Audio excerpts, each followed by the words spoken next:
This is the music that he picked, and I don't know why he would pick this song, but this is what he picked. I want to welcome our airplane pilot, Shane Storrs.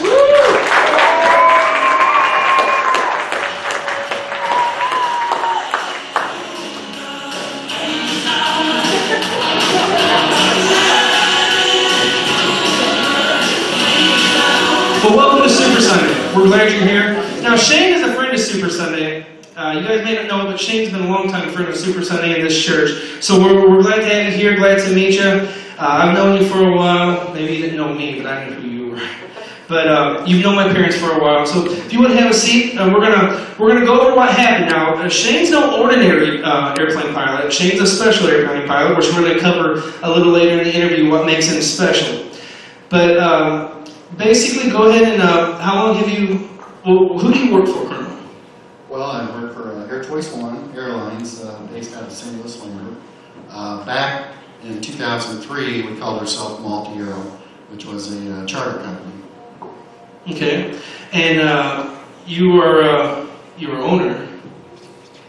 Just became owner in December 2012. I was working for my parents. My parents owned the company since 1979. Multi-Aero was formed with a helicopter, and which was doing crop dusting. Oh well, I didn't know helicopters did crop dusting. I thought helicopters were helicopters.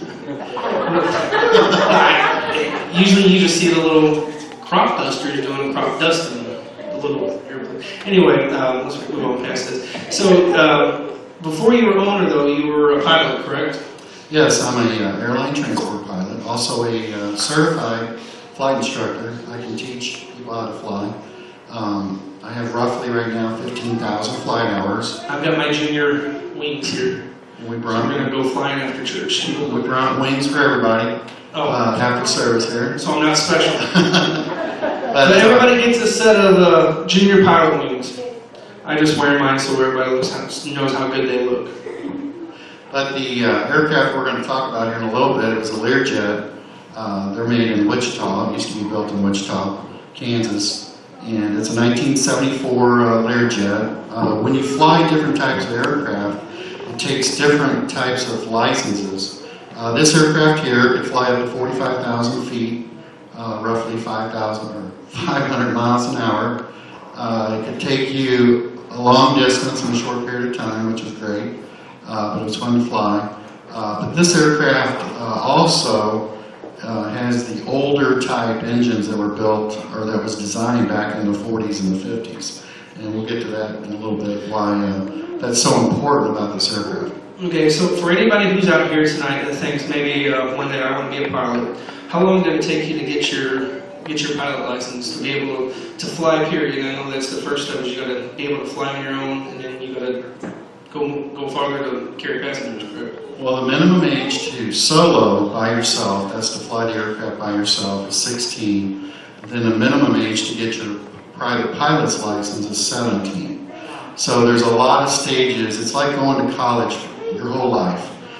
You never quit learning different ratings in aviation. You can just get multiple ratings throughout your whole career. This aircraft here, the Learjet's what we call a type rating. So there's just various types of certificates that you get throughout your career. I had probably 15 to 18, or I have 15 to 18 different types of careers. I can't work electronics either. There's a dead spot, and it just floats around, and sometimes it hits right there. It takes a while to get a pilot's license, but it's a lot different flying a plane than it is driving a car. There's a lot more than just, all you see on TV is just stuff like that. Well, what we call it is having good hand-eye coordination. It's basically, you got to use your feet to be able to drive what we call, you drive it on the ground, you fly it in the air, and when you're in the air, you have a control on the back of the aircraft. It's called a rudder. It's like being in the water, and your feet control that. And then with your hands, you control what we call the ailerons, which is on the trailing edge of the wings, which help the wings turn. There's a lot of control surfaces. I don't want to get too detailed here. We just back in April, we were on an airplane. As we were exiting, it was a big commuter plane.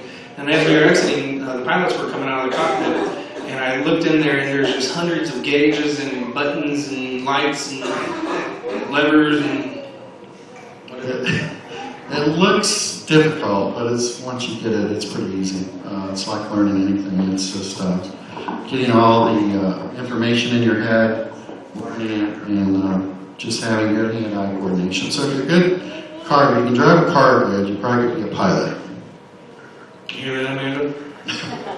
I could probably be a pilot. There's a lot less distractions up in the air, isn't there? Well, you said if you can drive a car good, you could be a pilot. Well, never mind. I could be a pilot. I would be looking off at something over there. It'd be fun. Okay, don't answer. That's okay. Okay, so you've flown a helicopter? I've flown a helicopter. I'm not certificated to fly a helicopter. What's the difference between it's called a rotorcraft license, and then everything's controlled off the blades on top of the helicopter. It's got the little blade, or the big blades on top, which is really a flying wing. And on an airplane, you actually got the wing that sticks out to the side. So I guess that's the simple way of putting it.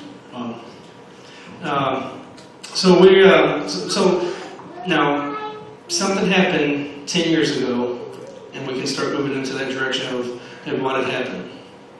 Well, 10 years ago, November 12, 2003, in this particular aircraft, it's a Learjet, I was departing for a trip from St. Louis to North Platte, Nebraska, about 6:30 in the morning, 6:30 a.m. And downtown airport is just right across the river. Does anybody know where that's at? Yeah, it's right. Actually, we'd probably throw a rock from here and hit it. It's directly across the Mississippi River, kind of in Cahokia. Cahokia, Illinois. We were on our way to North Platte, Nebraska. I had 2 passengers. It was just a normal day in your... Normal day. Actually, the weather was quite nice. It was clear. The wind was calm, and we had gotten ready to depart for the trip. And as we got out onto the runway, everything was normal. And as we started down the runway, everything was normal. And as we lifted off the runway, as we started doing the after takeoff checklist, we encountered a large flock of birds. Everybody knows what a starling, little black starlings. They usually fly in, I guess, schools. You see them, they'll go this way and then hurry up and cut back. They're all over St. Louis. Just thousands of them. And they happened to be in my way that morning. And they had taken out the right engine. The right engine of the aircraft literally just quit. Little bitty bird took out big engine. And the reason for that is the engine I was talking about earlier. It's basically, if the airflow is disrupted from anything, it causes it to flame out. So we had a flame out on the right engine. At that point, we're about 1,500 feet above the ground, 2,000 feet above sea level. There's a difference between ground level and sea level. At that point, I realized there was a problem with the left engine. The left engine, basically what we call, it was compressor stalled. In other words, it was running, but it didn't have enough power to carry us through the air. So from the time we struck the birds to the time we got into wheat field was about 20 seconds. So there was not a whole lot of time to really make corrective action to get the aircraft started. I guess now would be a good, we're going to change batteries in that. Now would be a good time to show this video. Yes, what you're going to see here now is live video footage from the TV stations. And real quick, the reason it's live is when we were taxiing out for takeoff from the airport, or at the airport, we had the traffic copter, the helicopter that covers the traffic here in St. Louis, was coming in for refueling. So as soon as he saw the black smoke come up from where we hit, he took back off and came over us and started shooting the live footage that you're about to see here. So your landing wasn't a regular landing? No, the landing was a crash landing. Well, we consider a crash landing, which was, I guess, a good landing. I'm sitting here today, but God, this is where the miracles start happening. Is basically when we realized that we didn't have enough engine power on the engine that was still operating. It just felt like God put us in the palm of His hand and took us and laid us on top of this hill, the top of the wheat field. There's a knoll, it's like a ski resort, and we just hit the top of this hill and just started sliding. Of course, we blew up immediately. We had fuel on board, roughly 800 gallons of fuel, which immediately ignited when we hit the ground, and we blew up and we caught on fire, and it was burning, and we slid about 750 yards, just about 50 feet or 50 yards from a creek. And I'm trying to outline the most critical points because that's where the miracles start happening. But let's go ahead and... Oh, Christopher, when you play this, be ready to pause it when we need you to pause it, because there's some points that he wants to talk about in the video. Now, he said the video that you're seeing is a helicopter is flying, the news helicopters, like if you guys watch the news in the morning, that's showing like video of the highways and stuff like that, was just happened to be flying over as this happened. So they immediately just flipped on their cameras and started recording what was going on. So everything that you're seeing, there's no fire department there, there was no rescue team there, there's nobody there except his plane. And when you guys see this plane, we just watched this before Super Sunday. Wow. That's all I can say is wow. Go ahead and play that and be ready to pause it.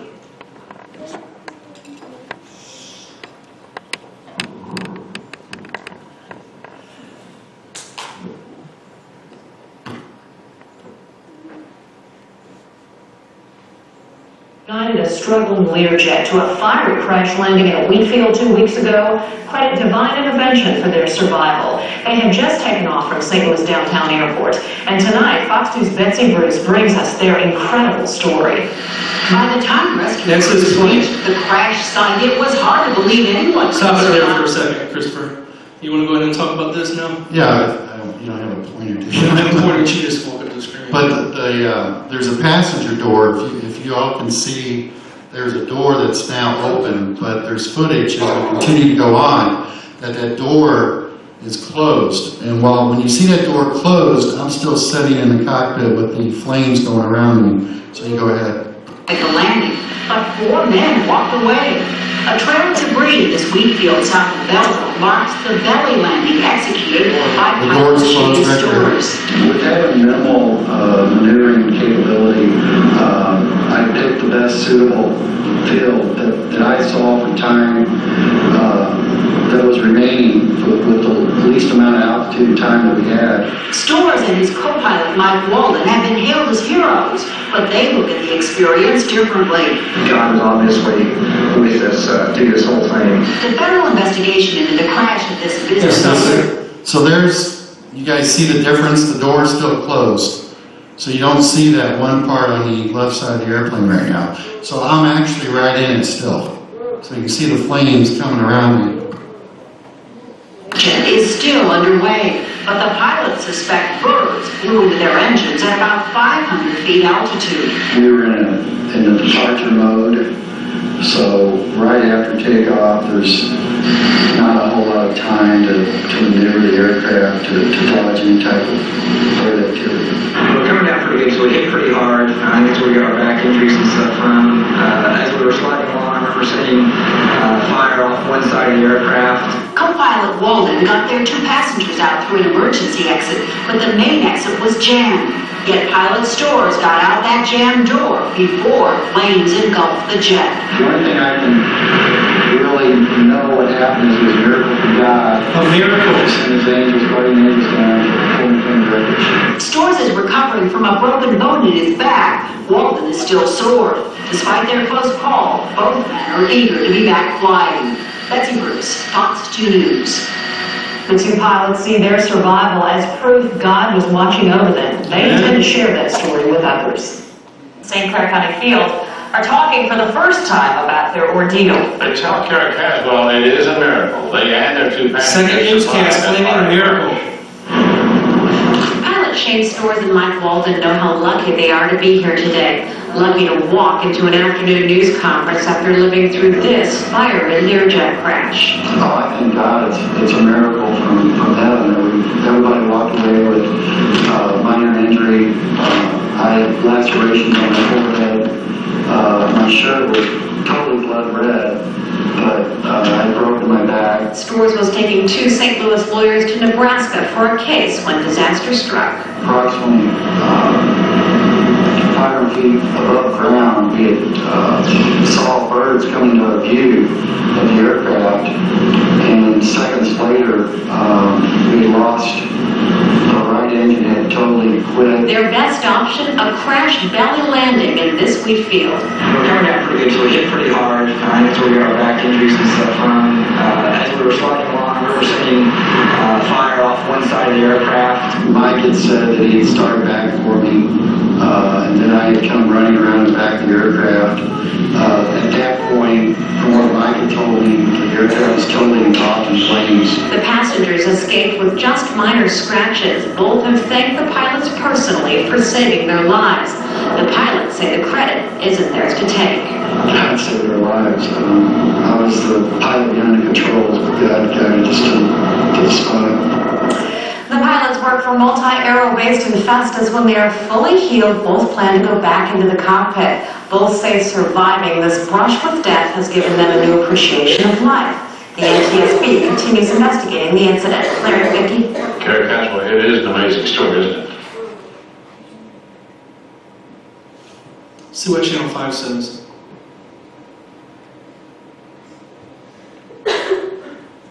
Called anyone survived the Belleville plane crash earlier this month. The chief pilot is recovering from cuts to his face and a broken back, but blessed, he says, to be able to tell the story. Knowing who my neighbor was, I was ready to go. So as far as time to think about what was going to happen, I didn't have time to think about it. Instead, Multi-Aero chief pilot Shane Storrs says training and instinct kicked in as he first let the Learjet drift before bringing it down on its belly in a damp wheat field. The aircraft spun around a little bit. I still saw some fire outside the aircraft. I could tell Shane had received some fairly serious injuries. Storrs, co-pilot Mike Walden, and 2 passengers were leaving the Metro East for Nebraska. Shortly after takeoff, the pair of planes lost both engines after running into a flock of birds. The exact cause remains under investigation.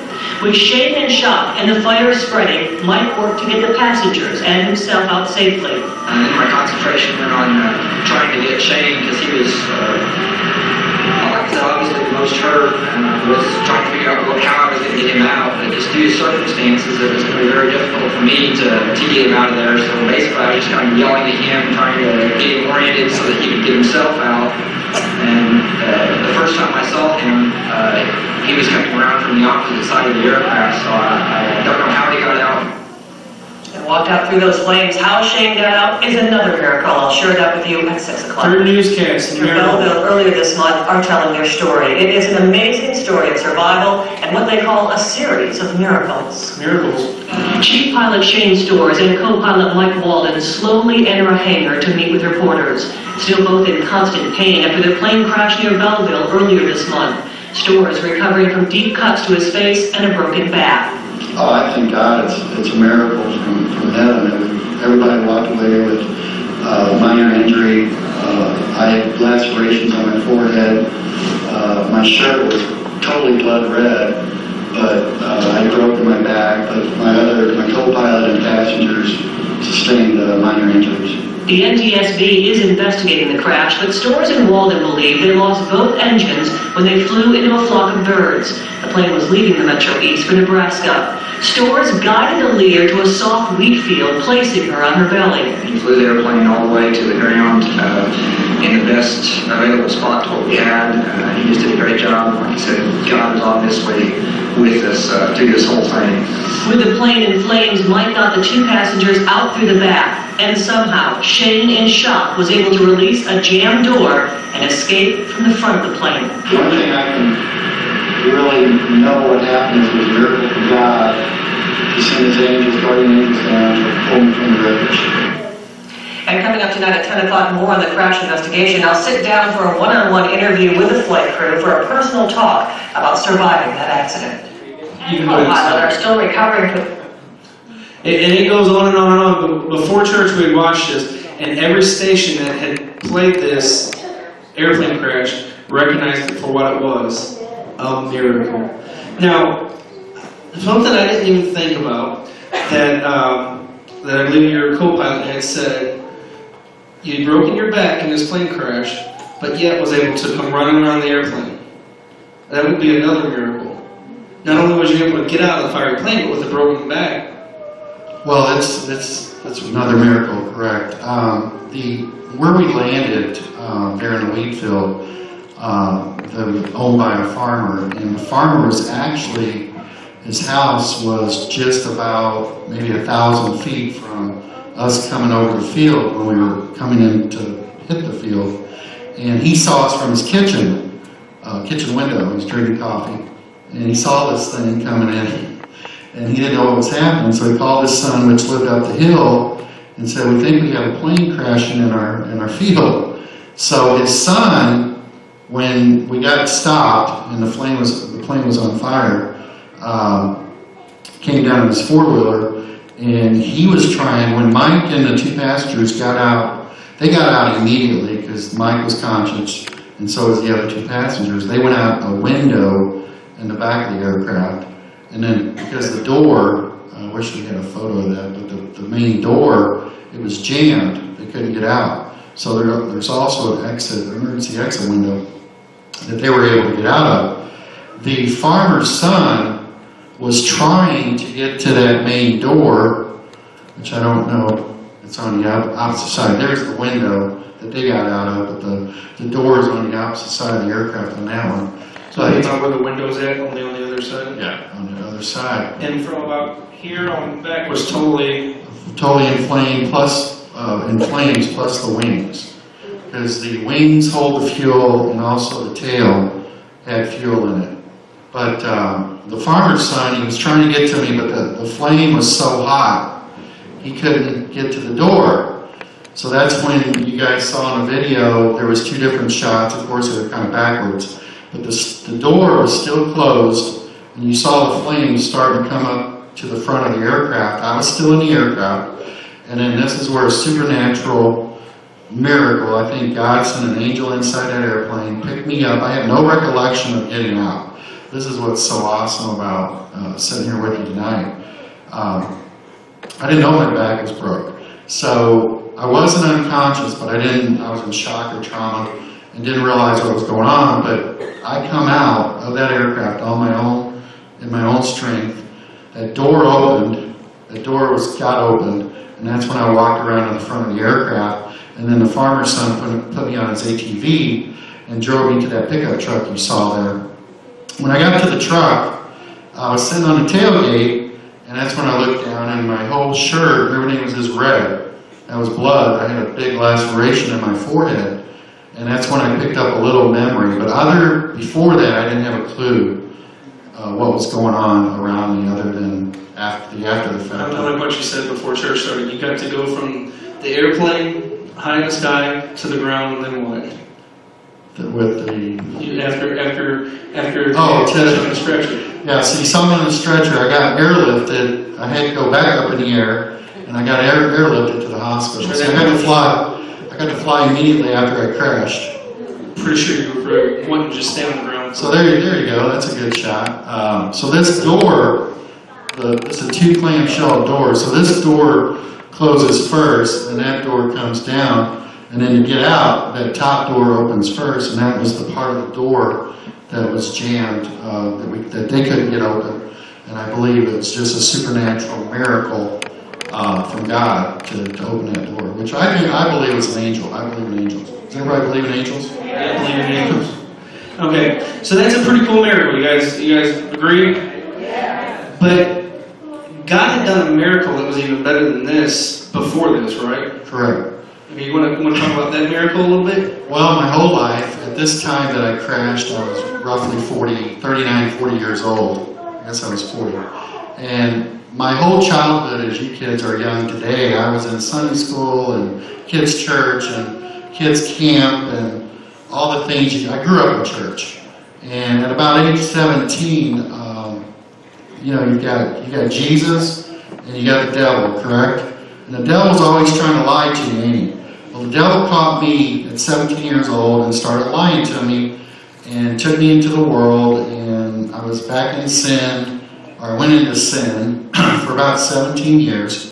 And in March of 2002, I was miserable, I was running from God, I had people praying for me, and that's the worst thing you can have is when people praying for you. You get under conviction, and you can't get to the altar quick enough. But I ran to the altar in March of 2002, about 18 months, I guess, before this crash happened, and gave my heart, surrendered my heart and life back to Jesus Christ, and was living for Him. I got filled with the Holy Spirit, the Holy Ghost, about 6 months after I rededicated my life, which was an awesome thing.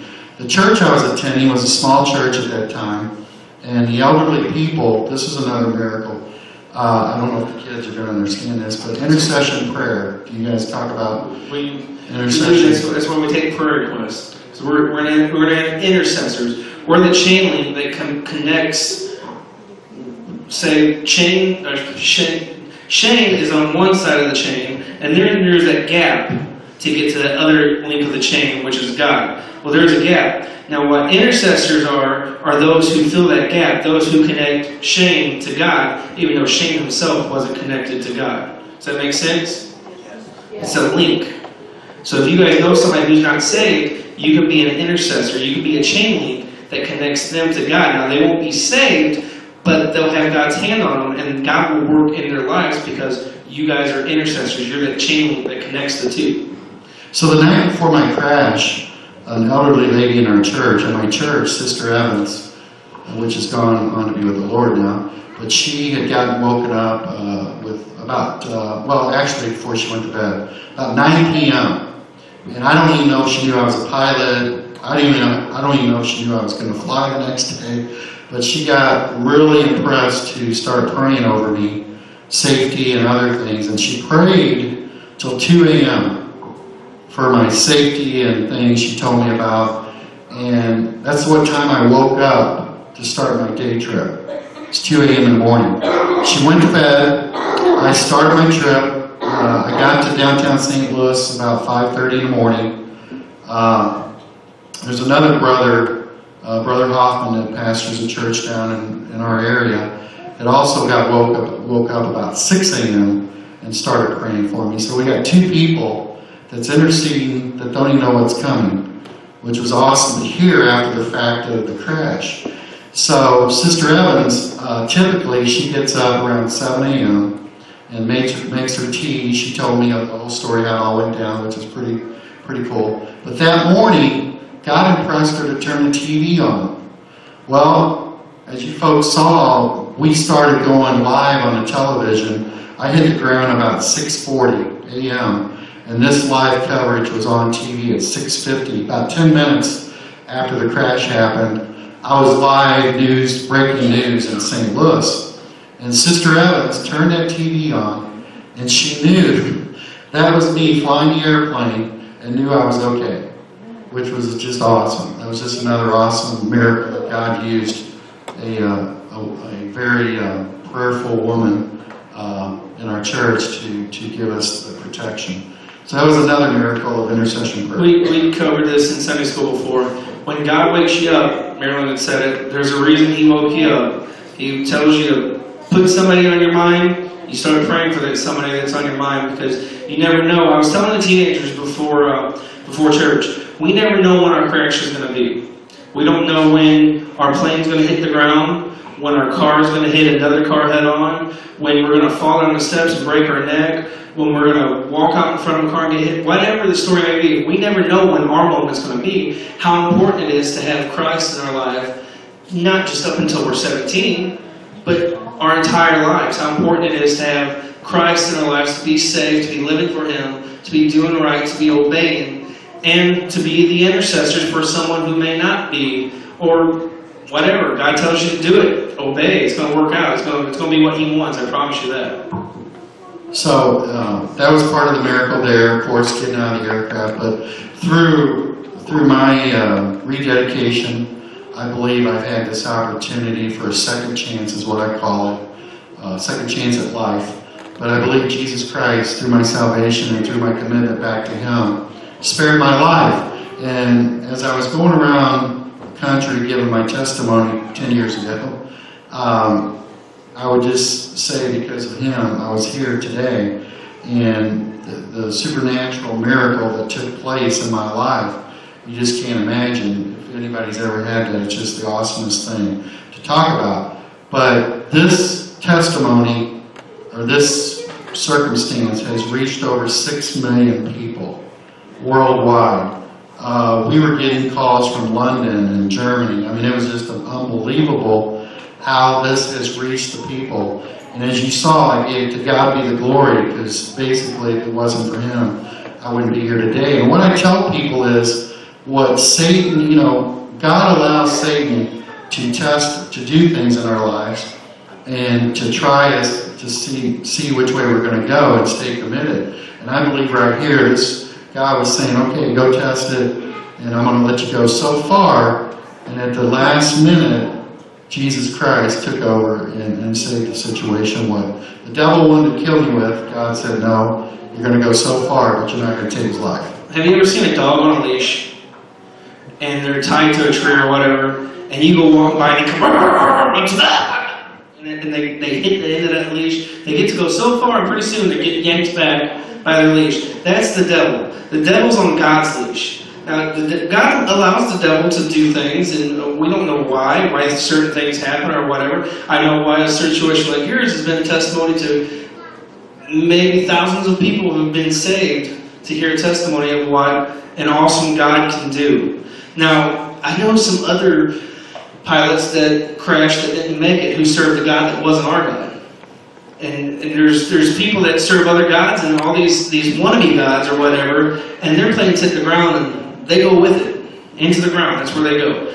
And something like you, it just shows the strength of God, the power of God. Now, the news claims that you were the pilot of the airplane, but you told me before that you weren't the pilot. Well, I told people after giving my heart to Jesus Christ, there's a saying that when you become a Christian pilot, if you're in the left seat, there's a left seat and a right seat. In the left seat, the captain sits in the left seat of the cockpit. And the saying was, if God's your co-pilot, change seats, swap seats.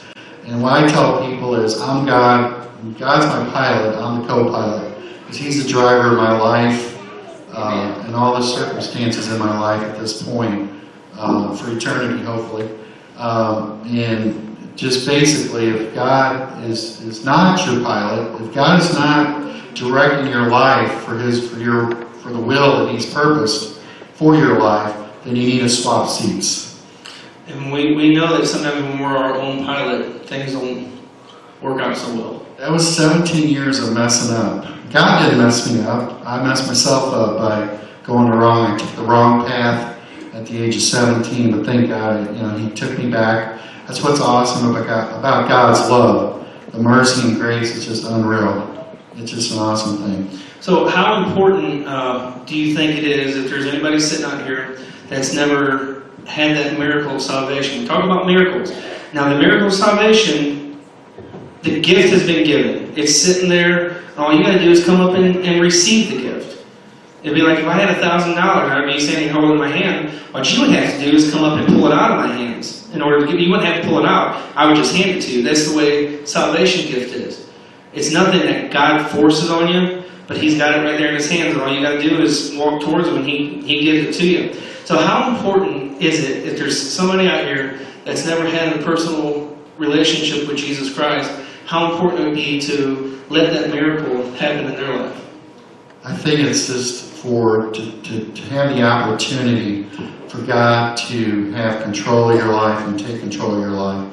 I think it's supernatural important to give Jesus the opportunity to live inside of you.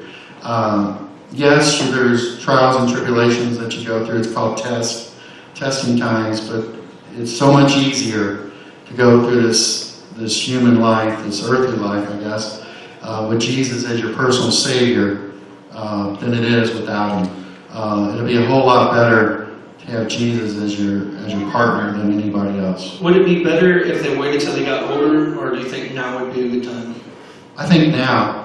Don't let Satan have any opportunity. Like I said, I grew up as a youngster in church. If that's all you know your whole life, it's not a bad thing. to know Jesus Christ as your personal Savior your whole life. It's not a bad thing. Do you think that you've been held back because of your salvation? No, I think the sky's the limit. When Jesus is on your side, anything's impossible. Anything's possible. And with your life, with your career, with your relationships, it's just so much easier for Him to be in control. So you said you've had 17 years with the devil, but you've had 17 plus 11 years, so 28 years with God. Which do you think was better, the 17 years with the devil or the 18 years with God? The 28 years with God? 28. 28 years with God has been awesome. There's no God like Jehovah. So it's like the peace that you have that the world can't give you. You guys sing all those great songs. I mean, it's just unreal. And if you don't know Jesus today, I just want to let you know it's the best thing you ever do to ask Him into your heart. And you must be somebody pretty special for God to save you, right? I believe we're all special. We're in this life. I think everyone's all special. All right. Well, it's been a pleasure having you be a guest at Super Sunday, and give a hand. We appreciate it.